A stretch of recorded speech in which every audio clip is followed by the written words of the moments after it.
Hello. In this video I will show you how to install ChatGPT widget on OnePlus 9.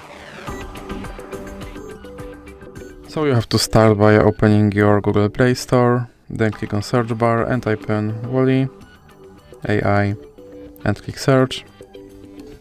Then select this application and click install. Now you have to click open and then click this button to skip introduction and click open permissions.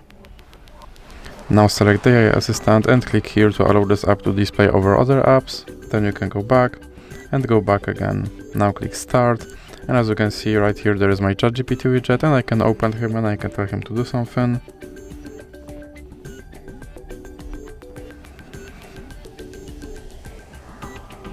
And as you can see, he responded. And if you want to remove him from your screen, simply drag him into the X icon in the middle. So that's it for this video. If you liked it, please remember to leave a like and subscribe.